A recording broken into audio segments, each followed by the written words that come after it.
A palavra de Deus nos mostra nos originais, sabia que já chegara ao fim o tempo, pedras vivas. Nós não somos tijolos, todos iguais. E muitas vezes as pessoas interpretam essa passagem de uma maneira muito errada. O nosso espírito que está morto precisa nascer de novo.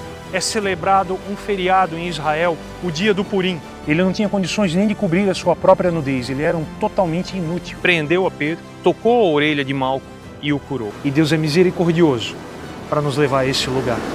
Amém? Então, irmãos, nós vamos falar hoje sobre a disciplina do serviço, algo muito importante.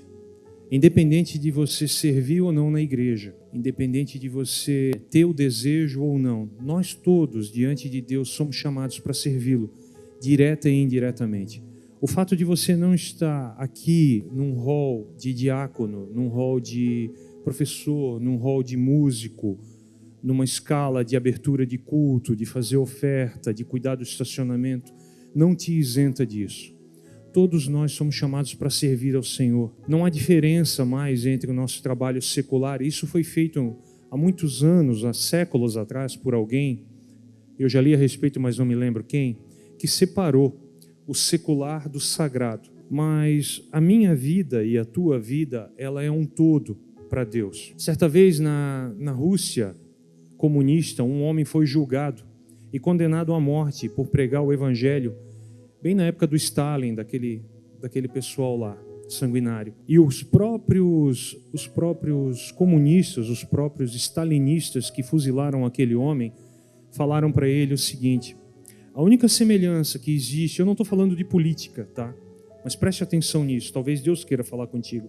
A única semelhança que existe entre o comunismo e o cristianismo é que ambos exigem a totalidade do homem. Se você for comunista de carteirinha mesmo, rachado, você vai ter que ser ateu, porque o Estado passa a ser o teu Deus. Da mesma maneira, o Senhor nos chama para uma totalidade de vida. Não quer dizer que você não vai mais visitar o teu parente, não quer dizer que você não vai mais poder participar de uma confraternização no final do ano na tua empresa, não quer dizer que você não pode mais conversar com o teu vizinho, ou que você tem que deixar do seu marido ou da sua esposa porque ele não se converteu.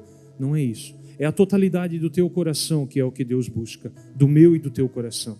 É isso que Ele precisa, é isso que Ele busca no ser humano, é isso que Ele deseja de cada um de nós.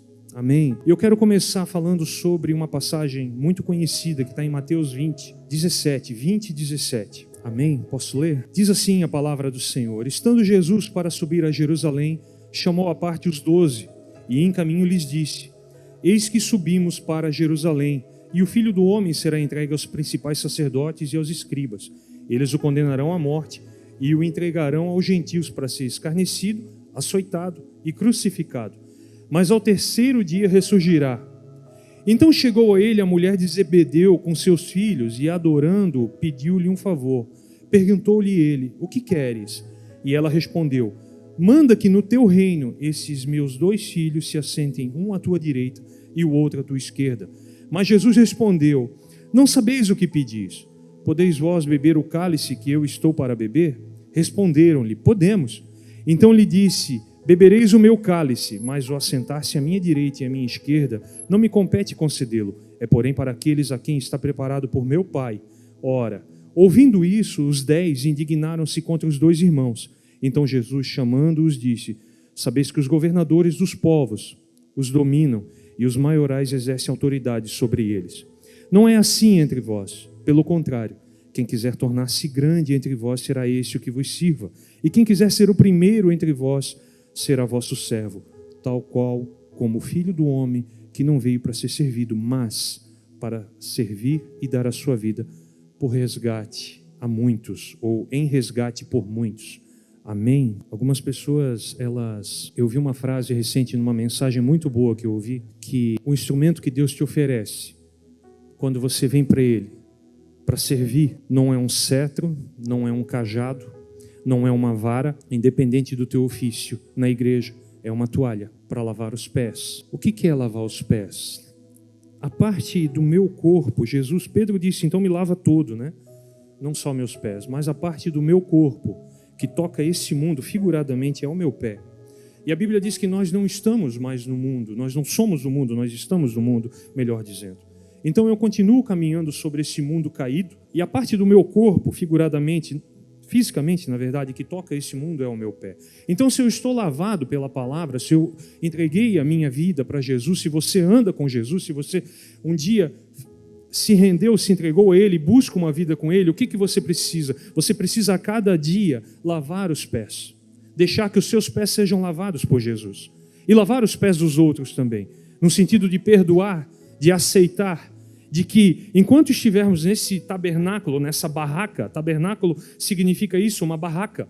Isso é uma barraca, uma morada temporária, porque eu não sou um corpo, eu tenho um corpo, eu sou um espírito que possui uma alma e habita numa barraca. Isso é uma carcaça que veio da terra e vai voltar para a terra. Mas é essa barraca, é essa tenda, é esse tabernáculo que toca esse mundo e se contamina com ele. Amém? Então a ferramenta que Jesus me dá diante dele para servir é uma toalha, não é uma vara para exercer autoridade sobre as pessoas, como bem diz o nosso pastor Luiz Hermínio, mas em favor, a gente exerce autoridade em favor e não sobre. E isso faz parte também da questão de serviço. Então esses dois homens, essa mulher, olha só como ela chegou, adorando, chegou e disse: faz os meus 2 filhos sentarem uma à direita e uma à esquerda de ti quando chegar o reino. Porque existe dentro de nós, de cada ser humano, um desejo de ser amado. Existe um desejo de ser reconhecido, uma necessidade, não apenas um desejo. Nós temos que ter um senso de pertencimento. É necessário isso. É horrível quando você não tem isso. Quando você está trabalhando num lugar e você não é reconhecido e você é excluído da turma. Isso até hoje em dia, inclusive, se um chefe faz isso contigo, é assédio moral. Isso dá penalidades trabalhistas, se fizer isso. Excluir você, alguém excluir você disso no teu trabalho, né, de uma maneira proposital e repetitiva. Mas como bem disse a pastora Miriam ao abrir aqui a Bíblia e abrir o culto aqui no Salmo 100, nós somos ovelha do seu pasto, ele é o nosso pastor. Nós temos dono, nós temos alguém que nos chamou para o seu rebanho. E não existe essa coisa que hoje a filosofia ateísta, a filosofia comunista prega, chamando o povo de Deus, incluindo, eu não estou falando de política, mais uma vez eu digo, mas eles nos chamam de gado. Querido, não existe jeito, não existe meio termo. O muro, se você está em cima do muro, você não incomoda o diabo, o muro é dele, E a Bíblia diz que ele vai apartar os bodes para a esquerda e as ovelhas para a direita. Eu não estou falando de política, mais uma vez. Amém? Nós somos ovelhas. Deus não quer a nossa carne, Deus quer o fruto do nosso trabalho, ou seja, a nossa lã. A ovelha ela dá lã. Amém? Tá, eles comiam também, é verdade, usavam para o sacrifício, é verdade, e a Bíblia manda a gente apresentar o nosso corpo como sacrifício santo, vivo e agradável a Deus. Mas como isso? Que contradição é essa? Sacrifício tem que morrer, mas ele diz que é um sacrifício vivo. É um paradoxo, é uma contradição. Significa que eu me esmurro, que eu me submeto a essa palavra para servi-lo. E eu não vou buscar galgar lugares altos de evidência, de aparência, de ostentação perante os homens, porque as pessoas querem isso. Hoje você é mensurado, você é medido, principalmente os mais jovens, pela quantidade de seguidores, pela quantidade de curtidas, pela quantidade de aplauso, pela aprovação pessoal que você tem. Mas Deus não te mede por isso. Deus não mede o meu título, o meu cargo, o meu salário, o meu diploma.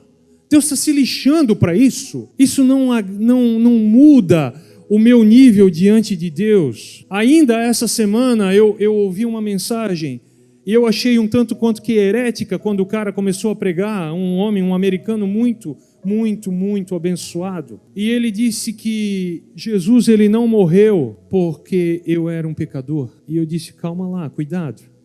Mas aí ele complementou, ele morreu porque eu era um filho perdido, um filho que perdeu, que foi embora, que perdeu o caminho de casa, que não sabe voltar para casa. E o que me impede de voltar para casa é o pecado. É claro que foi pelo pecado, mas o motivo maior não foi, porque o pecado foi resolvido na cruz. Mas isso não me dá uma liberdade de continuar vivendo em pecado. Pelo contrário, isso me chama para andar junto dele, porque agora eu tenho uma bússola, eu tenho um norte para seguir, e eu tenho um novo e vivo caminho, oferecido por ele, por onde eu não conseguiria ir, como diz aquela canção do Juliano Som, fez um caminho para mim, por onde eu não conseguiria ir, Homem nenhum poderia. O véu foi rasgado quando ele gritou: está consumado. De cima a baixo, nenhuma junta de cavalos conseguiria rasgar aquele véu, amarrado um em cada ponta. E Deus rasgou, por quê? Porque Ele queria que eu e você tivéssemos acesso ao Santo dos Santos, ao lugar mais santo, que o sacerdote só podia entrar uma vez por ano, com uma corda na cintura ou no tornozelo. E o saião que ele usava um saião cheio de guizos, em forma de romã. Leia a tua Bíblia, lá em Levítico está escrito isso. Era a borda, o bordado, a ribana, não sei como é que chama, daquele saiote, da túnica, era todo cheio de romãs, feitas de metal em forma de guizos. Conforme ele andava, aquilo fazia barulho. A partir do momento, a Bíblia não relata nenhum sacerdote que morreu no Santo dos Santos. Os escritos rabínicos falam sobre isso, que estão fora da Bíblia. Falam de 1 ou 2, se eu não me engano, eu li uma vez, faz muito tempo. Mas, se aquilo parasse de fazer barulho, era sinal que o homem tinha morrido, porque ele tinha entrado em pecado ali, ele não havia sido purificado corretamente, ele não havia se arrependido corretamente, o sacrifício que ele ofereceu, alguma coisa aconteceu que não foi correta, e eles puxavam ele para fora, através daquela corda no tornozelo ou na cintura. Mas o sacrifício que Jesus ofereceu por mim e por você é tão perfeito, é tão pleno, porque ele foi um homem como eu e você, homem de dores, que sabe o que é sofrer. A Bíblia diz isso. Nós não temos um sumo sacerdote que não possa se compadecer das nossas fraquezas, porque ele é homem, ele foi tentado em tudo, mas sem pecado, e ele pôde abrir esse caminho para mim e para ti. E hoje eu posso chegar para Deus, e eu digo para você mais uma vez, eu já disse isso, os dias que eu mais experimentei a presença de Deus não foi os dias que eu vim diante dele chorando os meus pecados. Foi o dia que eu disse para ele: Senhor, eu sei que eu não presto, e tu sabe também. Se tem duas pessoas aqui que sabem que eu não mereço estar aqui na tua presença, somos eu e tu. Mas eu quero hoje não olhar para mim, eu quero olhar para ti. Eu quero tirar o foco de mim, porque tu és onisciente e já me conhece. Mas eu quero me colocar na tua presença e te agradecer porque eu sou perdoado. E nós ficamos presos no átrio. O átrio é aquela seção fora do tabernáculo, lá do Antigo Testamento. Nós ficamos presos ali nos nossos pecados. Nós fazemos o sacrifício já foi feito, e nós ficamos ali: Senhor, me perdoa porque eu fiz isso, me perdoa, o pecado tem nome, é bom que você nomeie realmente, porque isso demonstra realmente que você se arrependeu daquilo que fez e está buscando uma cura diante de Deus. Mas o problema é que nós paramos ali, porque nós estamos... Por que eu estou falando isso? Para conectar com o que eu estou pregando, com a mensagem. Porque nós paramos o nosso mérito, porque nós queremos merecer a salvação, nós queremos pagar o preço que nós não podemos pagar, e não vai dar, querido. Deus está dando uma grande festa, um grande baile, e Ele convidou a todos. Ele convidou os ricos, os poderosos, e todos eles começaram a se desculpar: comprei um terreno, tenho que verificá-lo, comprei uma junta de boi, eu tenho que experimentá-la. Os que tinham, os que produziam, os úteis, os que tinham títulos, os que tinham diplomas, os que tinham profissão, carreira, dinheiro, ele convidou, e esses começaram a se desculpar. E aí ele pega e começa a convidar. Sai pelos valados, pelas plateias, no original diz ali, aquelas grandes ruas, grandes avenidas onde os mendigos, os cegos ficavam, e convida a todos: eu quero a minha casa cheia, para que a minha casa se encha. O paraíso, meu irmão, minha irmã, foi inaugurado com um inútil, um cara que não podia nem mexer os braços, pregado numa cruz. Não é o teu serviço que compra Deus. Você não precisa disso. Deus não precisa, Deus quer teu coração. Então, se você serve aqui nessa casa, se você serve no teu trabalho, lá sim, lá a medida é outra, o aferidor de medida é outro. Lá é resultado, lá é nota, lá é pontuação. Mas no reino de Deus o valor é outro. Por isso que a Bíblia diz que a ira do homem não produz a justiça de Deus. Por isso que a Bíblia diz: se o teu coração te condena, saiba que Deus é maior do que o teu coração. Porque as medidas desse mundo não são nada, são loucura perto das medidas de Deus. Você nunca vai ver Deus medindo nada, nenhuma obra minha ou sua. Ele pesa os corações, Ele pesa o espírito, a Bíblia diz. Por quê? Porque aí ele vê qual é a primeira, a segunda, a terceira, a quarta, a quinta intenção do teu coração. Você pode acordar de manhã cedo e ir para o teu trabalho 5, 6 da manhã e ter um bando de morador de rua, ou um só ali, e você diz assim: na volta eu vou dar alguma coisa para ele, porque não tem ninguém para me assistir e eu contribuindo com aquele cara. Mas na volta ao meio-dia, a cidade, a plateia, a rua, a avenida está cheia, alguém vai ver eu contribuindo, eu dando. E o meu galardão, como diz a Bíblia, eu já recebi ali. porque é o galardão do homem, a recompensa do homem, a glória do homem. E a Bíblia nos convida a andar de uma maneira mais alta, a justiça de Deus é mais alta, não tem como. Enquanto a gente não mergulhar nisso, a gente falou aqui no começo dessa série de disciplinas, que cada disciplina é um aparelho, a semelhança de uma academia, é um aparelho, é uma dieta, é algum exercício que você faz, e esse é um que precisa ser muito buscado junto com todas as outras, o serviço, o entendimento correto do serviço, o entendimento correto do que é servir a Deus. A justiça de Deus, ou melhor, a justiça do homem, a Bíblia diz que é um trapo de imundícia. A minha justiça é um trapo de imundícia. Sabe o que é um trapo de imundícia? Eu já falei aqui, já falei nas salas, muita gente já ouviu falar. O leproso, ele usava nas feridas purulentas gases, faixas. Não tinha o que a gente tem hoje. Isso é um trapo de imundícia. A Bíblia diz lá em Levítico que o homem não deve se chegar à sua mulher nos dias da sua imundícia, ou seja, os dias que ela estava menstruada. É um absorvente sujo. A minha justiça e a tua. Algo repugnante. É Bíblia, não se escandalize, é Bíblia. É isso que Deus chama a melhor das minhas intenções quando está fora dele. Porque de boas intenções, já tem um ditado, o inferno está cheio. Agora, quando você faz nele, você anda com ele e recebe a direção dele para fazer aquilo que ele mandou, aí é diferente, irmão. Quando nós fazemos isso é diferente. Nós saímos desse local de meritocracia, porque isso não existe diante de Deus. A Bíblia diz na parábola dos trabalhadores da vinha que ele chamou homens para começar de manhã cedinho, e eles vieram e trabalharam o dia todo. Mas teve gente que começou ao meio-dia, teve gente que começou no meio da tarde, teve gente que começou faltando 1 hora para acabar o expediente. E chegou no final do dia, quando ele foi pagar, o salário foi igual para todo mundo.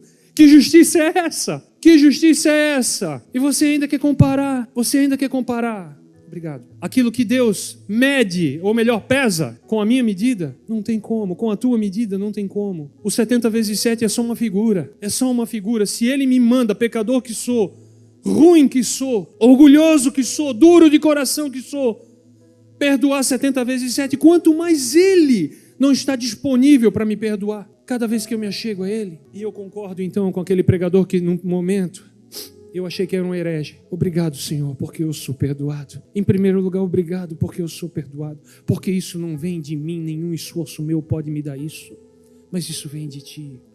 E eu te agradeço, porque eu tenho um lugar junto a Ti, por aquilo que Tu ofereceu na cruz, mas isso não significa que eu tenho que ficar parado. Porque assim como é contraditório a questão do sacrifício vivo, se sacrifício tem que morrer, como é que é vivo? É a renúncia, é a abnegação, é eu posso, mas eu não vou fazer. Da mesma maneira, Paulo diz assim para Timóteo, eu acho que é 2 Timóteo 2:1, se eu não me engano, eu acho que eu tenho anotado. Esforça-te na graça. Como se é graça, como é que eu vou me esforçar? O que é graça? Graça é favor não merecido. Graça é aquilo que eu recebo do Senhor sem merecer. É diferente da misericórdia. Eu conheço gente que pregou a vida toda durante um bom tempo sobre justiça de Deus e justiça de Deus para si e para os outros. E não entendeu nada do Evangelho. Porque quando a justiça de Deus veio, meu amigo, tome cuidado ao pedir a justiça de Deus. Peça a graça. Depois de um tempo, essa mesma pessoa começou a falar sobre a misericórdia de Deus. Tudo é misericórdia, porque depois que a justiça veio e ela não foi morta, começou a falar sobre misericórdia, porque foi misericórdia. Mas eu quero, como Paulo diz em 1 Coríntios 13, eu quero vos propor um caminho sobre o modo excelente. E não é o amor, é a graça. Porque o pecado, meu irmão, minha irmã, ele me humilha, ele te joga no chão, ele te bloqueia para com Deus. Ele te impede de olhar para cima. Ele diz que tu não vale nada, ele diz que tu não tem mérito nenhum. Ele te confunde, ele te envergonha, ele tira de ti tudo. Ele tira a tua fé, ele questiona o teu caráter, a tua identidade e a tua salvação. E eu não estou falando de bens materiais, porque se você perder isso, você está realmente perdido. Caráter, fé e salvação, você está realmente perdido. Você pode dizer que perdeu tudo. O pecado faz isso. E você está lá prostrado, sujo, no lodo, para não dizer outra coisa. Sujo. E essa graça vem quando você não merece e estende a mão para você e te ergue, te tira, a semelhança de Pedro afundando nas águas. Te ergue e te põe de pé. Te lava, te limpa sem você merecer. E te impulsiona e disse, vai. Qual que te humilha mais, o pecado ou a graça? É a graça que humilha mais. Por quê? Porque ela rouba de mim o meu mérito. Para que eu entenda que tudo depende dele. Tudo foi feito por ele. E se eu vou dar uma resposta para ele em serviço, tem que ser feito através da palavra dele. Assim como a gente ensinou aqui que a oração tem que ser de acordo com a palavra, que o jejum tem que ser de acordo com a palavra, que a submissão, todas as demais disciplinas seguem a palavra. Nessa grande academia de Deus, a palavra é o nosso alimento, é o nosso nutriente, é o energético, é o shake que você toma lá para ficar bombadinho, para ter gás, é o carboidrato que você se alimenta, a proteína que você come para poder ter gás e praticar as outras disciplinas espirituais. É ela quem vai nortear, porque ela vai entrar dentro de ti, vai sofrer um metabolismo dentro daquilo que é o teu jeito de ser, e Deus te trata a mim e a você, cada um do seu jeitinho. Ele conhece o meu DNA, o teu jeito de ser. Tem uma palavra muito bonitinha para isso: idiosincrasia. O que é isso? É o jeito particular, peculiar de cada um ser, agir, pensar, analisar, reagir, viver. Cada um tem a sua idiosincrasia e Deus sabe onde aperta o calo.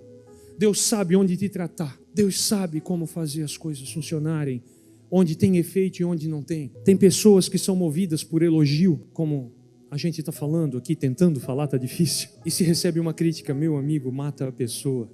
Mata a pessoa. Então não viva por elogio. Uma única vez na Bíblia, Jesus perguntou: o que dizem os homens a meu respeito? Uma única vez ele perguntou. E ele não perguntou porque ele não sabia. Ele perguntou porque ele queria dar um ensino a respeito disso. Quem dizem os homens que eu sou? Ele não precisava de um feedback. Feedback é isso aqui, ó, retorno. Eu trabalho, presto um serviço para você e você me dá um feedback. Eles gostam de usar esses termos, né? Por que não usa logo retorno? O pastor Jackson ama isso. Corta isso depois, senão ele vai brigar comigo no GPC. Mas esse meio empresarial, esse meio que o pastor Jackson atua, né, o nosso meio, me foge a palavra agora, não, corporativo, né? Esse meio corporativo, esse meio profissional, ele usa muitos termos em inglês, né? Chega a ser confuso. É o retorno. O retorno que você espera, que você deve esperar, é o de cima. É a recompensa de cima. Por quê? Vamos ler aqui, ó. Mateus 6:1. Abre comigo, por favor. Guardai-vos e exercer, 6:1 até o 6, tá? Guardai-vos e exercer a vossa justiça diante dos homens, com o fim de serdes vistos por eles. De outra sorte não tereis galardão junto ao vosso Pai Celeste, quando pois deres esmola. Não toques trombeta diante de ti, como fazem os hipócritas nas sinagogas e nas ruas, para serem glorificados pelos homens. Em verdade eu vos digo que eles já receberam a recompensa. Tu, porém, ao dares esmola, ignore a tua mão esquerda, o que faz a tua mão direita, para que a tua esmola fique em secreto, e o teu Pai que vem em secreto te recompensará. E quando orardes, não sereis como os hipócritas, porque gostam de orar em pé nas sinagogas e nos cantos das praças para serem vistos dos homens. Em verdade, eu vos digo que eles já receberam a recompensa. Tu, porém, quando orares, entra no teu quarto e, fechada a tua porta, orarás ao teu Pai que está em secreto. E o teu Pai que te vê em secreto te recompensará. Amém. O feedback, o retorno, a aprovação, servo bom e fiel, entra no descanso do teu Senhor. Vem dele, vem dele. É claro que a Bíblia diz em Provérbios que na multidão de conselheiros há sabedoria. E existe um ditado usado aí nos nossos tempos, mais ou menos assim. É meio pesado, mas eu vou falar. Se alguém te chama de cavalo, preste atenção, guarda. Se 2 te chamam de cavalo, considera um pouco melhor. Se 3 te chamam de cavalo, já começa a medir o tamanho do casco para mandar fazer uma ferradura. Não quer dizer, às vezes a gente é perseguido, a gente sofre perseguição por estar fazendo as coisas de Deus. Mas às vezes tem defeitos no nosso caráter que precisam ser tratados por Deus. E Deus, eu volto a falar, Deus não nos chama para servir Ele, para exercer autoridade sobre as pessoas, mas em favor. E eu não preciso buscar valorização no meu serviço para as pessoas. Como eu disse, o paraíso foi inaugurado por um inútil. Alguém, um bandido, um ladrão, talvez até um assassino, com as mãos pregadas, que não pôde nem mesmo descer dali para ser batizado. Ele não pôde fazer nada. A única coisa que ele fez foi reconhecer que aquele que estava do lado dele era o Messias esperado e pedir misericórdia. E ele foi o primeiro cara a entrar no paraíso. Então, o meu esforço, o teu esforço, a minha melhor performance, a minha melhor boa vontade, não vão comprar nada. Eu vou ter recompensa se eu fizer diante de Deus, com certeza eu vou. Mas eu me torno mais amado, mais querido, mais santo, mais qualquer coisa. Não quer dizer que você pode viver a revelia de qualquer jeito. Nós temos que dar uma resposta. O serviço, as disciplinas espirituais são respostas que nós damos diante de tão grande salvação.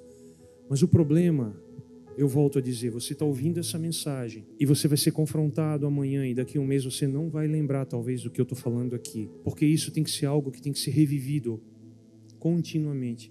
É como um carro de Fórmula 1 que corre e para no box. Você tem que parar no box da presença de Deus para recarregar, para reabastecer, para trocar os pneus, para se alimentar, para talvez trocar as sandálias, porque o terreno que Ele quer que você ande, a pista, seja outra, mais íngreme, mais lisa, mais árdua. E nós somos chamados continuamente para estar nessa presença, reativando, renovando. Por quê? Porque a proposta que o mundo nos oferece, ela grita, a nossa justiça, a nossa natureza caída grita continuamente, mérito, meritocracia, faça para merecer. Seja feliz contribuindo, sinta-se bem contribuindo. Eu fiquei chocado, um youtuber muito conhecido, foi início desse ano, ele chamou um convidado, um cristão, e eles começaram a dar ênfase sobre a questão da contribuição, do serviço social e da ajuda. E de como isso, quando você ajuda alguém, de que quando você faz a obra, quando você está fazendo algo, uma ação boa, como isso libera hormônios, o hormônio do amor, a famosa agora, né, tem até para vender, né, tem gente que vai comprar eu falar aqui, ocitocina.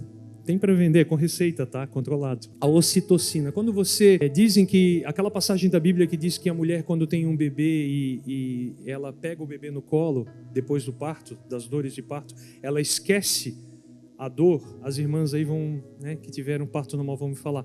O amor que elas sentem pelo bebê supera. A Bíblia diz que isso é fato, mas a ciência diz que isso acontece por causa da liberação de hormônios e entre eles a ocitocina, hormônios de bem-estar. Entre outros hormônios. Sinta-se bem contribuindo. Querido, você não contribui para se sentir bem. Você não faz a obra de Deus para se sentir bem.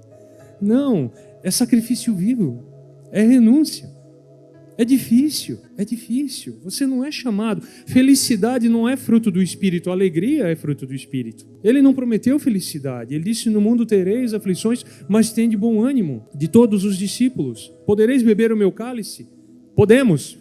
Nem pensaram, podemos, eu quero, só com foco no mérito, na meritocracia. Tiago foi morto, né? A espada. Agora eu não sei se foi esse Tiago ou outro, que um foi morto a espada, o outro não sei.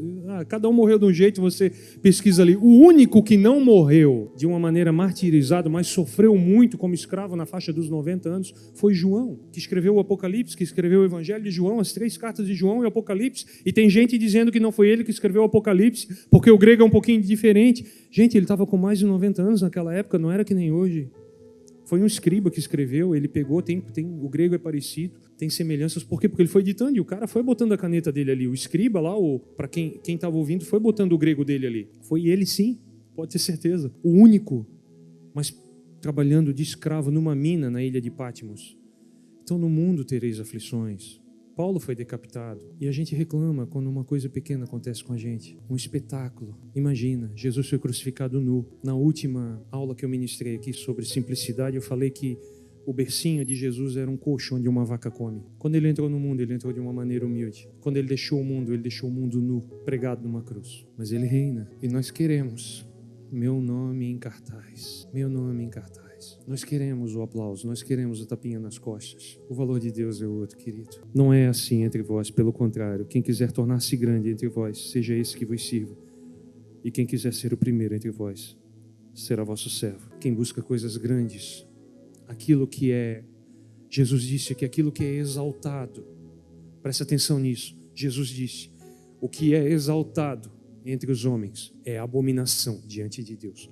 Sabe o que é abominação? É algo que você não apenas tem nojo, mas você tem uma palavrinha bonita, ojeriza, né? Uma palavra assim que você tem uma repugnância completa. Você não quer ouvir falar nem o nome. É isso. Quando a gente busca fazer as coisas para Deus, Deus espera que a gente faça com excelência. Por quê? Porque Jeremias diz assim, Jeremias 48:10 diz: maldito é o homem que faz a obra do Senhor relaxadamente. Então, se você vai fazer para Deus, faz bem feito, faz conforme as tuas forças, como dizem Eclesiastes. Tudo quanto vier à tua mão, faze-o conforme as tuas forças. Por exemplo, você está aí durante o louvor e você sabe que você não é afinado, mas você gosta de adorar a Deus. E aí a unção de Deus vem, você quer adorar a Deus e tem um grupo, você está sentado ali, o Ministério da Adoração, você está sentado atrás deles. E você quer abrir a goela ali, mas eu vou cantar bem baixinho, porque eu tenho vergonha, querido. Você dá o seu melhor para Deus e Deus recebe, porque Deus não mede, Ele pesa. Se você dá uma bolinha de 1 quilo de chumbo para Deus e eu chego com uma bolona de 1 quilo de algodão, eu não vou... O Kiko do Chaves, né? Minha bola é maior. Deus pesou, é igual ao peso. Não é o tamanho, não é a pompa que agrada a Deus. Eu me lembro quando eu era criança, a gente tinha que fazer aqueles desenhos na escola, desenhar a família, e a gente lia muito gibi. A gente ganhava, comprava gibi do Tio Patinhas, e esses, né, gibis assim infantis. E eu queria desenhar, que nem no gibi, mas eu não conseguia. Eu desenhava a minha família, tudo parecia os alienígenas, assim, sabe? Aqueles palitos com as cabeças. E eu tinha vergonha, eu era uma criança, e eu tinha vergonha dos meus desenhos. Aí ia pintar, não tinha coordenação motora, passava do...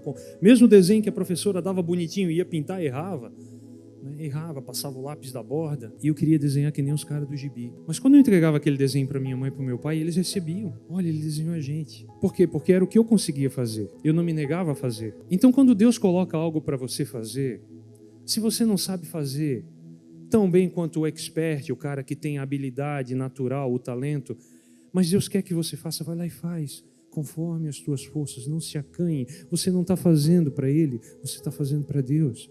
E o teu Pai, que te vê em secreto, te recompensará. Não te preocupa com o aplauso, com a opinião alheia, se foi Deus que te mandou fazer. Não te preocupa. Faz o teu melhor com excelência, com eficácia, fazer o que é certo da maneira certa. A tua habilidade Deus vai aprimorar. Eu fui ministro de louvor durante quase 12 anos. E quando eu comecei a cantar, a minha voz era muito rígida, muito dura, inflexível. E eu comecei a me trancar num quarto, no meu quarto, e adorar a Deus. Fechava a janela, ligava o ventilador de teto para abafar um pouco o som e ouvindo. Botava um CD no aparelhinho e ouvindo e cantando. E fazendo os tons mais altos, fazendo até os falsetes, fazendo os vibratos. E a minha voz foi ganhando elasticidade. Hoje eu não consigo mais cantar daquele jeito. Faz muito tempo. Deus me tirou do ministério de louvor e me botou no ministério de ensino. Eu tentei quando eu vim aqui para o Mevan. Eu tentei, mas as portas fechou. Mas eu tive experiências muito boas. Mas não foi ninguém que me cortou, foi Deus. A minha esposa foi usada por Deus para isso. Na época nós tínhamos muitos grupos, eu não sei como é que está hoje, mas tinha muito grupo aqui em 2010, 2011, muito grupo de louvor. E daí quando o pastor Fernando me chamou para ministrar no IAS de Xará, a nossa sala de aula era debaixo daquela galeria ali, ó. Quando ele me chamou, aí nós entendemos. O Mevan não precisa mais de ministro de louvor, tem bastante. Ele está precisando de gente na área de ensino. Você entender que existe um tempo. Porque se eu fosse alguém que valorizasse naquele momento a minha habilidade, não, porque eu era da igreja pequena, só tinha um grupo na nossa igreja. A igreja pequena só tem um grupo. Quem veio de igreja pequena sabe disso. Aí tu tem que ir no culto da semana, do sábado, das mulheres, os homens não tem. É só tu, só dá você. E aí a gente vem naquela vibe, né? Achando que vai ser por ali, e de repente Deus muda. Eu poderia me sentir rejeitado, mas a questão é, Provérbios 3 a gente usa muito para oferta. Reconhece-o em todos os teus caminhos, e Ele endireitará as tuas veredas. Amém? Reconhecer o Senhor em todos os teus caminhos, e Ele endireita o caminho diante de ti. As veredas, tem buraco, Ele aterra, tem um monte, Ele aplana. Amém? Tem espinho, Ele limpa. E ainda que não limpe, e ainda que não aterre, e ainda que não aplane, Ele me dá força para galgar, para descer, para limpar. Ele me dá força. E é um caminho que quem busca, a Bíblia diz em Isaías, quem caminha por ele não erra, nem mesmo o louco, quando decide andar por esse caminho. Amém? Vamos falar mais um pouquinho sobre serviço. É difícil, né? Manter-se na linha. Então, quando a gente faz para o Senhor espera de mim e de ti a excelência. O resultado deixa com Ele. A nota, a avaliação, o feedback, deixa com Ele. Porque Ele pesa, Ele não mede. Malaquias 1,8 diz assim, quando trazeis um animal cego para sacrificardes, não é isso mal? E quando trazeis o coxo ou o enfermo, não é isso mal? Ora, apresenta-o ao teu governador, acaso terá ele agrado em ti e te será favorável? Naquela época eles levavam animais para sacrifício e tinha que ser perfeito, o animal não podia ter mancha, nem mácula, não podia ser manco, não podia ter defeito, não podia ser cego. Mas lá na época de Malaquias foi um profeta depois do exílio da Babilônia. O povo perdeu muito da lei, perdeu muito daquela pegada que tinha de seguir plenamente ali, porque 70 anos eles ficaram, uma geração morreu naquele cativeiro da Babilônia, quase duas. Eles foram libertos durante esses 70 anos da idolatria. Israel tinha uma tendência muito idólatra, então eles deixaram de guardar os anos que a terra tinha que descansar e outras coisas, eles deixaram de servir ao Senhor como deveria ser servido. E Deus havia avisado isso na lei, e eles foram levados cativos por 70 anos para a Babilônia. E na volta, perdeu-se muito. Embora a gente tenha Neemias, tenha Esdras, tenha Ageu, tenha Zacarias, profetas e homens que ajudaram na reforma, por assim dizer, e eles perderam a idolatria, eles começaram a entrar naquilo que na época de Jesus se tornou o farisaísmo, uma estrita observância da lei e nenhuma misericórdia, nenhum espaço para misericórdia, nenhuma flexibilidade. E Jesus veio e quebrou isso com a graça. Amém? Então, quando essa lei ainda estava sendo restaurada ali esse princípio de lei nos dias de Malaquias, era muito comum eles trazerem animais defeituosos. Agora você imagina, você dá isso de presente para alguém. Eu vou dar pastor Silei, eu vou dar um cachorro para ti. Só que o meu cachorro ele não tem uma perna e é cego, ok? Né? Complicado. Se ele for um cara que cuida, tem uma ONG que cuida de animaizinhos assim, ok. Mas você está entendendo o que eu quero dizer? Você não dá presente de grego. Né? O que é presente de grego? Né? O cavalo de Troia, né? Que deram um presente, um cavalão de todo tamanho, oco, cheio de soldado dentro, para roubar a tua cidade. Né? Isso é o presente de grego, o cavalo de Troia. Né? Quem viu o filme aí, quem conhece a história. Então você não dá esse tipo de coisa para as pessoas. Quanto mais para Deus. Eu vou lá, não se preparar, fazer de qualquer jeito. E daí quando vem, faz de qualquer jeito, faz com ira no coração. Imagina a pessoa, eu não estou dizendo que isso acontece, por favor. Imagina o diácono que eu vi a irmã Verônica aqui agora. Acho que era a irmã Verônica que eu vi arrumando as cadeiras. Imagina, eu já vi casos assim. A pessoa que limpava a igreja vinha uma vez por semana limpar as cadeiras, aí tinha um cabelo no chão, ela reclamava, tinha um chiclete, ela reclamava, ô povo porco, assim, entendeu? Então não faz, querido, se não é para fazer com amor. Quem é músico?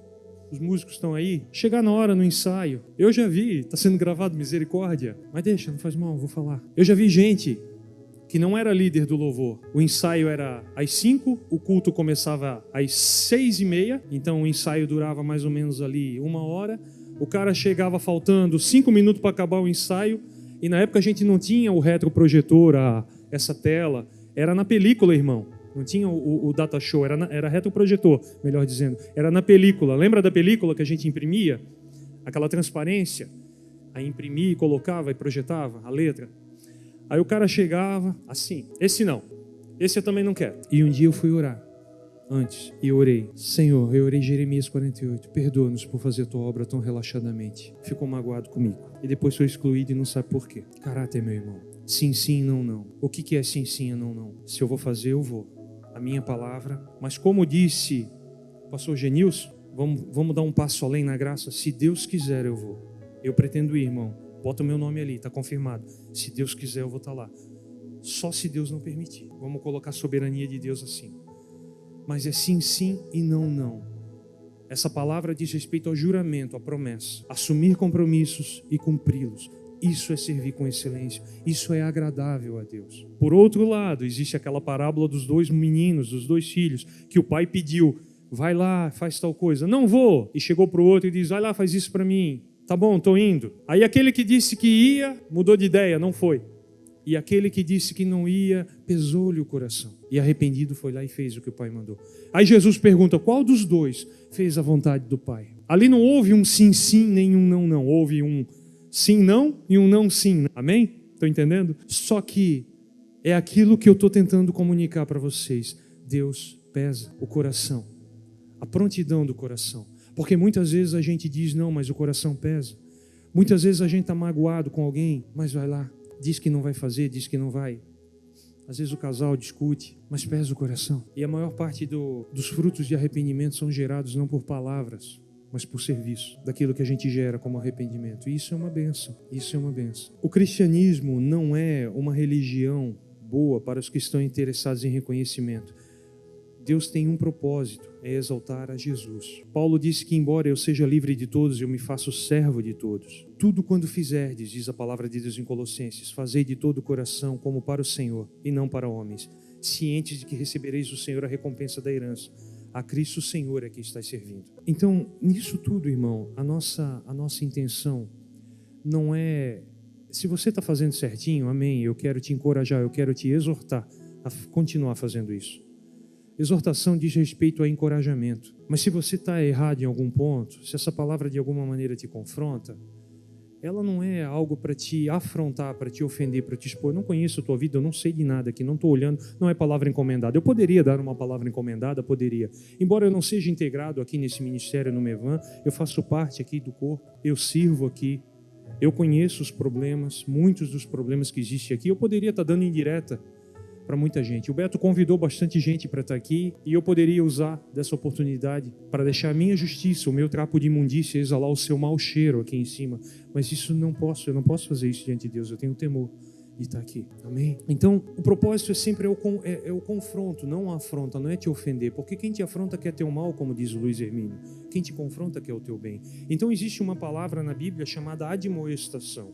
A admoestação, ela vem sempre acompanhada da exortação, porque o que te exorta, ele não puxa a tua orelha, ele não briga contigo, ele diz, ei irmão, que bom, ele te parabeniza, ele te dá o feedback positivo, que legal, segue em frente, continue assim, ou melhore até, está muito bom. Agora, a admoestação, ela tem um sentido muito rico, porque a admoestação, ela fala de valor, ela vem de uma palavra grega, é admoneta, moneta de monetário, de moeda, amém?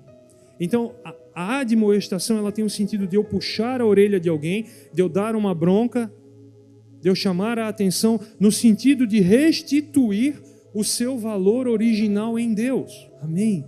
Então, quando um pai briga com um filho, se ele não for um pai ímpio, se ele não for um pai carrasco, se ele não for um filho de Belial, falando bem claramente aqui, se ele não se deixar usar pelo inimigo e nem no momento de ira, se ele tiver realmente a intenção do bem do filho, ao corrigi-lo, ele está admoestando o filho, ou seja, ele está corrigindo para devolvê-lo ao seu valor original. E esse é o desejo de Deus na minha e na tua caminhada. Ele sempre está nos chamando de volta para o caminho, como eu falei aqui da mensagem do Dan Moller, que eu ouvi essa semana. Pronto, entreguei o nome do homem, Dan Moller. É muito bom ouvir ele. É um pastor americano. E obrigado, Senhor, ele disse, porque tu não viesse porque eu sou um pecador, mas porque eu perdi o caminho de casa.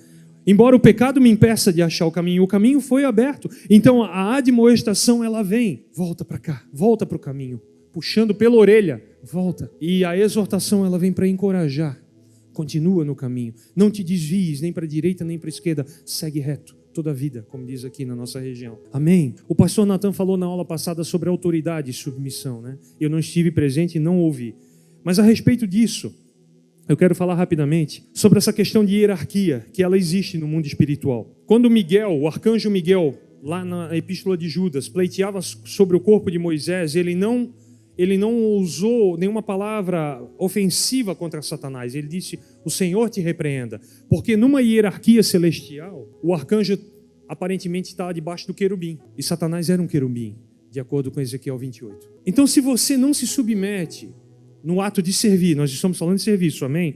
Se você lá no teu emprego, eu sei que tem coisas que a gente não, valores que não podem ser negociados, irmão. Eu sei disso. Tem valores que você não pode negociar.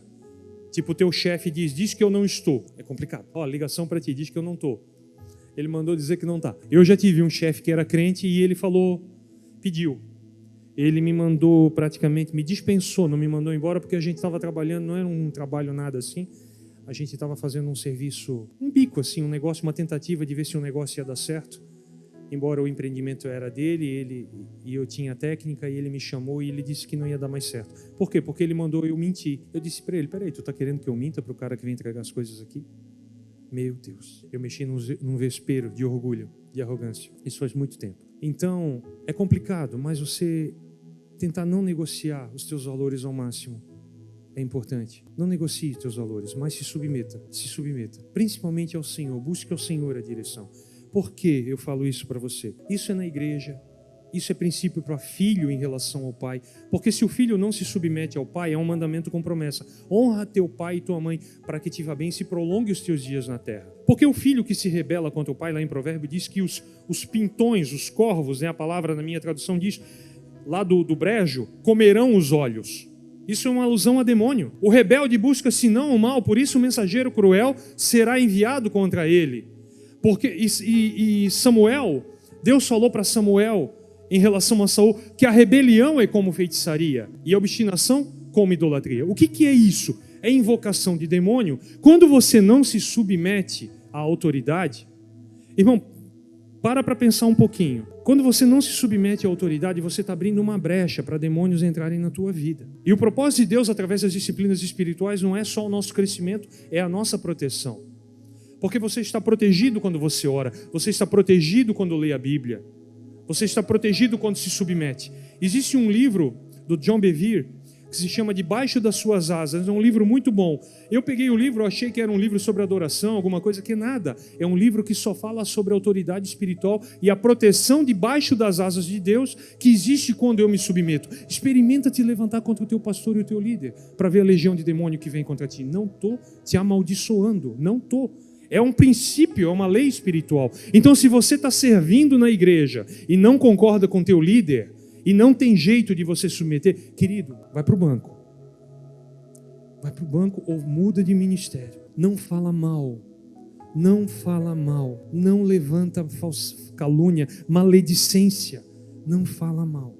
A mesma coisa com chefe. A mesma coisa com líder, a mesma coisa com pai, com mãe, com figuras de autoridade. Eu ouso a dizer até, quando você procura um profissional para te atender, seja no ramo que for, e você se coloca, por assim dizer, em determinado momento da tua vida, em determinado instante, debaixo da autoridade dele, por exemplo, você procura um médico, e o médico te dá, faz uma bateria de exames, e te dá um tratamento, uma sequência, e você se rebela contra aquilo deliberadamente, dizendo, não, vou fazer do meu jeito. Cuidado, ore. A não ser que você foi para o médico só para pegar um atestado. Agora, a partir do momento que você se submete, ore, porque de certa maneira, não de uma maneira igual, de uma figura, eu estou falando isso porque eu já vi coisas estranhas acontecerem. Tá? Eu já vi. Ore. A primeira coisa é ore. Amém?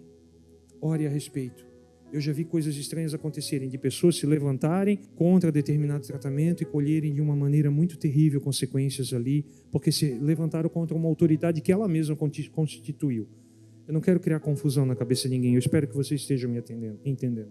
Amém? Então, a partir do momento que você se levanta contra isso, às vezes a gente não entende por que a vida da gente vai mal, por que nós temos aflições, opressões. Existem pessoas, irmão, que têm espírito crítico. Existem pessoas que não... É dela isso. E isso requer um tratamento muito intensivo da parte de Deus. Existem pessoas que abrem a boca só para apontar o defeito, que todo fruto é podre. A semelhança de Eva, não conseguem ver tudo o que tem, só a única árvore que não tem. E foca naquilo. Foca no defeito. Não gostei. O sermão foi uma bênção, o louvor foi uma bênção, tudo foi uma bênção, mas tinha uma coisinha fora do lugar, mas o baterista errou, mas o pregador falou um versículo que está fora do... Ele disse a referência não é aquela. E perdeu o banquete, e perdeu a presença, e critica, e a vida não vai para frente. E se vai, aí sim é pela misericórdia, não é nem mais pela graça, porque não entendeu a graça. Não entendeu a graça, porque se entendesse a graça, fluiria na graça para consigo e para com os outros. Cuidado, Deus quer um povo sadio, um povo proteger o seu povo. Cuidado quando você abre a sua boca para falar mal de alguém. Muito cuidado. A Bíblia manda nós nos submetermos uns aos outros, não só às autoridades. Amém? Tem gente que pula de igreja em igreja porque nunca se submete. Eu não estou falando para ninguém que não conheça a sua vida. Rick Warren, no seu livro Uma Igreja com Propósito, ele diz que cada igreja que o Senhor abre, cada ministério, em cada esquina tem um público-alvo. E às vezes você não achou o seu ainda. Eu conheço um rapaz, há muitos anos que eu não vejo ele. Ele era meu vizinho, ele foi criado junto com a gente, ali, brincando. E ele foi preso num determinado momento da sua vida, na adolescência, na juventude, e foi preso, puxou cadeia. E eu já havia me convertido e ele se converteu dentro da cadeia numa igreja bem talibã que tinha um trabalho lá dentro. Talibã mesmo, xiita. E aí, corta isso aí depois, que pode dar um B.O. E aí, esse cara jamais, ele daria certo se ele fosse numa igreja como o Mevan, ou mesmo numa igreja mais liberal, por assim dizer, num primeiro momento, como a Bola de Neve, vamos pegar um exemplo aqui. Para ele tem que ser o cabresto curtinho, para ele tem que ser regra sobre regra, regra e mais regra. Por quê? Porque o cara não sabe andar em liberdade. Porque ele puxou cadeia, ele matou, ele roubou. Então tem pessoas que não conseguem fluir na graça, tem que ter, não entenderam ainda, mas Deus tem uma igreja para cada público-alvo. Deus é muito sábio. A Bíblia fala da multiforme graça de Deus. Essa multiforme é traduzida como multicolorida, de várias cores, de vários espectros, num arco-íris, para cada naipe de pessoa, para cada DNA, para cada estilo. Então, às vezes, você não encontrou o seu lugar ainda, mas se o seu problema é com liderança, se o seu problema é com falta de submissão, de sujeição, meu irmão, reveja seus conceitos, faça uma autocrítica. Ore, jejue, clame por isso. Ore por isso, ore por isso. Na medida, por quê? Porque na medida que julgares, sereis julgados. Na mesma medida, a Bíblia diz, não julgueis não, tem coisas que a gente tem que julgar sim. A Bíblia diz que nós vamos julgar os anjos, mas presta atenção numa coisa, o juízo é sem misericórdia para quem não exerce misericórdia. Então é a tua medida, você não tem misericórdia, vai ser essa a medida que você vai ser julgado e não adianta reclamar depois. Não tem, somos indesculpáveis diante de Deus. Eu quero falar por último, para encerrar, a gente já vai estar encerrando. O pastor Amauri, que está lá no Pará, ele deu uma frase muito legal esses dias, ele postou: quanto menor você se tornar, mais apto estará a andar no caminho estreito e passar pela porta apertada. No sentido de servir. Eu amei essa frase, pastor Amauri. Na igreja nós tínhamos, na igreja do Antigo Testamento, no tempo do Novo Testamento, melhor dizendo, tempo de Jesus, nós tínhamos uma família que representa muito bem a igreja de hoje. Marta, Maria e Lázaro. Lázaro morreu e ressuscitou. Marta é aquela que trabalhava se batendo de um lado para o outro, em muitos serviços, em muitos cansaços, e muita ansiedade. E Maria, aquela que estava quedada aos pés de Jesus, o adorando. Essa família representa, de certa forma, a igreja, ela tipifica a igreja. Eu e você precisamos do milagre cotidiano de Lázaro, da ressurreição, da conversão cotidiana. Eu preciso me converter a cada dia. Você e eu precisamos nos converter. O que é converter? Eu estou indo para cá, porque o mundo é que nem um imã, assim, Ele vai te puxando, Você vai andando no novo e no vivo caminho e vai assim, Com tanta informação, a tua mente é bombardeada. Não é que você está indo para o pecado, mas você está indo para... Às vezes você está indo, às vezes não, muitas, Você está indo para uma maneira errada de pensar que está em desacordo com a palavra de Deus. E nós vamos andando assim, Estão entendendo? E nós precisamos dessa conversão, ou seja, eu me voltar, um giro não de 360, senão eu paro no mesmo lugar, mas de 180. Converter é isso, convergir. Quando o cara vai lá regular a tua parabólica, a tua TV por assinatura, hoje é tudo por cabo, mas ele faz ela convergir para o satélite. Ele aponta a parábola da antena para o satélite, para convergir, para que o sinal bata naquela antena e convirja naquele pino, naquele amplificador que tem na ponta da antena. Se algum técnico aí pode confirmar comigo, para bater naquele sinal, naquele amplificador para ir lá para a tua TV. Então ele faz esse sinal bater ali e convergir. É isso que faz. Então converter-se para o Senhor é eu me voltar para receber o sinal do céu, através da sua palavra, através da intimidade, das disciplinas espirituais. Eu me converto, eu me volto. E isso é diário, querido, não é lá há tantos anos atrás, quando você veio aqui na frente e aceitou Jesus. Isso é cotidiano, é diário. Não dá para fazer uma vez e está tudo bem. Não, eu não acredito nesse negócio, aceitou Jesus, embora o Senhor tenha falado comigo dessa maneira, quando eu o aceitei em Joinville, em 1998, e eu vim dentro de um carro cabeludo, doido para beber alguma coisa, doido para fumar maconha, e aquela voz falava assim na minha cabeça: agora você me recebeu, agora você me aceitou, agora acabou para ti. Acabou porque naquele momento ele meteu um gancho, um anzol no meu coração, no meu nariz, e não tive mais paz na minha vida enquanto eu não vim para ele. Mas eu continuamente preciso me voltar para Ele, porque são muitas as vezes que eu me encontro naquela situação que eu falei aqui, de estar prostrado, jogado na lama, e Ele vem com a sua graça me resgatar. Então esse milagre de Lázaro é necessário, o novo nascimento é necessário diariamente. Trabalhar, arregaçar as mangas como Marta, melhor dizendo, também é necessário. Mas Jesus disse uma coisa: Marta, Marta, tu andas muito afadigada, muito cansada, em muitos trabalhos de um lado para o outro. E não entendesse que pouco é necessário, na verdade uma coisa só. Maria, tua irmã, pois escolheu a melhor parte e essa não lhe será tirada. Qual é a melhor parte? Estar aos pés. Porque talvez Maria fosse viciada em trabalho. O pastor Jackson usa uma palavrinha também, né? Em inglesa para isso, workaholic. Viciado em serviço. Tem gente que é assim. Porque acha que o seu mérito está naquilo que faz. E eu volto a falar do ladrão da cruz, que não deu nada para Jesus, apenas o reconhecimento de que ele era o Messias e pediu: deixa eu entrar no teu descanso. Deixa eu entrar no paraíso. Então Maria se batendo de um lado para o outro em muitos afazeres, sem uma direção específica. Melhor, Marta, perdão.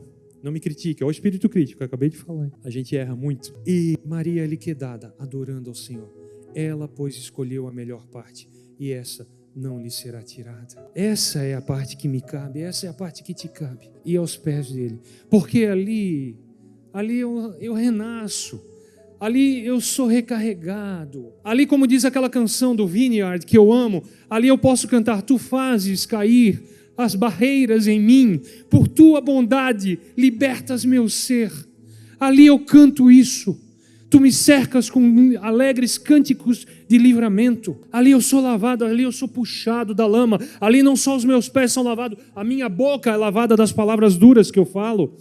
Os meus ouvidos, os meus olhos também são. Eu sou colocado de pé, realinhado naquele novo e vivo caminho, e sou condicionado, convidado, encorajado a prosseguir adiante. Essa é a melhor parte. É onde eu recebo tudo o que é necessário. Mas a gente prefere perder e gastar tempo com outras coisas. Talvez você se sinta, você não tenha problema em servir, em se achar, em ter orgulho, altivez. Muita gente é assim, eu conheço pessoas assim também. Eu não vou lá, fui convidado para falar. Uma irmã que eu conheço foi convidada para pregar, foi convidada para falar. Quem sou eu para ir lá? Misericórdia. Baixa autoestima, acha que o que faz é como eu desenhando a família quando era criança. Hoje eu não desenho nada ainda, tá, irmão? Não me peça para desenhar, vai ser uma garrancheira, não é minha praia. Mas é assim, eu sou insuficiente, eu sou incapaz. Quem sou eu para ir lá? O irmão fala melhor do que eu, o irmão prega melhor do que eu, o irmão toca, canta, limpa até o banheiro melhor do que eu. Existe uma alegoria que eu já falei aqui dos vasos, né? A gente cai sempre nas mesmas coisas. De um homem, uma fábula. Fábula é uma figura de linguagem, uma narrativa, melhor dizendo. Um tipo de narrativa onde seres inanimados ganham fala, as coisas ganham fala, objetos ganham fala. Então tinha um homem que morava no interior e ele não tinha água encanada, nada. Ele morava com a família num lugar e ele tinha que buscar água. E ele tinha uma vara sobre os ombros e um cântaro em cada ponta, apoiado. E ele pegava, enchia os cântaros lá em cima numa fonte no morro e vinha descendo. E quando ele chegava em casa, ele estava assim, torto, porque esse vaso da direita estava vazando. Ele perdia o peso e o outro chegava cheio, ele chegava torto, com menos da metade da água. E aí é uma fábula. O vaso bom, inteiro, começou a zombar do vaso rachado. Tu não vale nada, tu não tem valor nenhum, tu desperdiça mais a metade da água que o nosso dono coloca dentro de ti. Tu és um inútil, tu és um incapaz. E aquele vaso ficou muito, muito chateado, muito deprimido, muito depressivo, cabisbaixo. E o dono chegou, não sei como, mas ele olhou para o vaso e viu que o vaso estava deprimido. E o que aconteceu, meu vaso? Eu não presto, eu não valho nada. Eu estou rachado. Então preste atenção, eu vou te mostrar, eu quero que tu preste atenção no caminho amanhã quando a gente for buscar água de novo. Dá uma olhada ao longo do caminho. Então ele foi e voltou. E ao longo daquele caminho, naquela beirada, aquele homem havia plantado flores, árvores frutíferas, alimento para ele. E aquele vaso que vinha pingando, ele vinha regando aquele lugar. É uma fábula, não está na Bíblia, irmão, mas o que eu quero te dizer com isso é que Deus usa o vaso rachado. Porque o tesouro é o que está dentro do vaso, não é você, querido, não diz respeito a você. Isso é Bíblia. O tesouro é o que está dentro. Numa grande casa, a Bíblia diz, há vasos para honra e vasos para desonra. Você sabe o que é um vaso para desonra? É um pinico. É um pinico. Agora, os vasos de honra são os vasos para botar alimentos, vasos para botar perfumes, líquidos, coisas valorosas, preciosas, água. Embora existam pessoas na igreja que só limpem sujeira dos outros, eles não são pinicos, eles são vasos de honra. Porque Jerusalém tinha 12 portas, e uma das portas se chamava a Porta do Monturo. E essa porta é uma porta no meu e no teu coração e na vida da igreja que precisa estar aberta continuamente para eliminar o lixo. Ela não fecha à noite, ainda que ficam guardas ali, armados, protegendo essa porta para que nenhum invasor entre à noite. O lixo precisa sair de dentro de mim e de você continuamente. Não podemos acumular lixo. O tesouro é o que está dentro da cidade. O tesouro é o que está dentro de você. É o Espírito Santo. E ser sincero significa ser sincera, porque eles pegavam os vasos de barro que rachavam no forno, que rachavam no sol, e para dar um brilho nele, para cobrir a rachadura, eles enchiam de cera.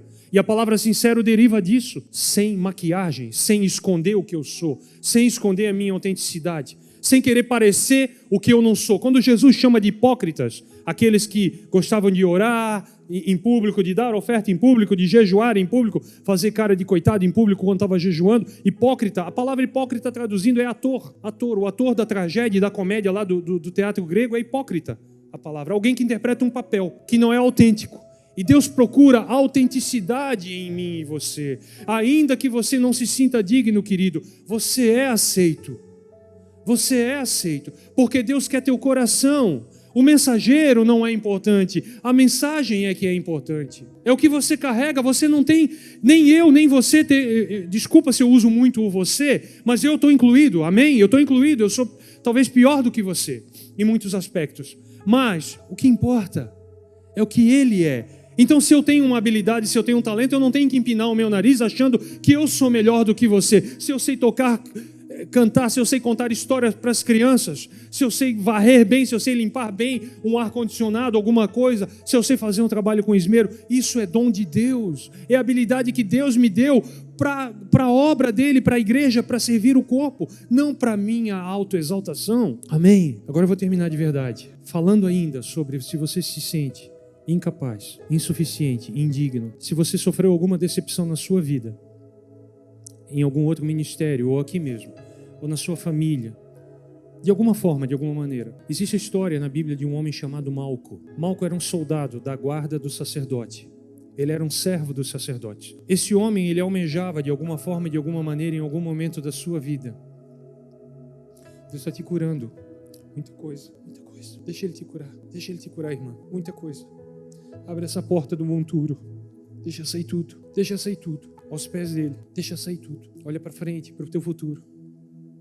Não considera o teu passado. O que Ele tem proposto para ti é bem melhor. Amém? Amém. Malco almejava ser um sacerdote um dia. Só que quando ele botou a mão em Jesus, lá no Getsêmani, Pedro cortou-lhe a orelha. Pedro cortou a orelha dele. Se você conhece a Bíblia e já leu Levítico, você deve saber que alguém com alguma lesão não poderia ser sacerdote. Naquele momento, os sonhos de Malco de servir ao Senhor, embora Jesus estivesse ali, iniciando o processo, quase concluindo o processo de oferecer uma aliança superior, preste atenção nisso, Jesus veio oferecer uma aliança superior por conta da fraqueza e da caducidade da lei, mas ainda assim Malco almejava no seu coração ser um sacerdote um dia, servir ao Senhor um dia. Aquele sonho foi botado por terra pelo golpe que Pedro deu na orelha dele. Se a orelha foi decepada, fora, eu não sei, irmão. A Bíblia não dá muitos detalhes. Eu não pesquisei o original para saber se foi um corte profundo, se caiu a orelha.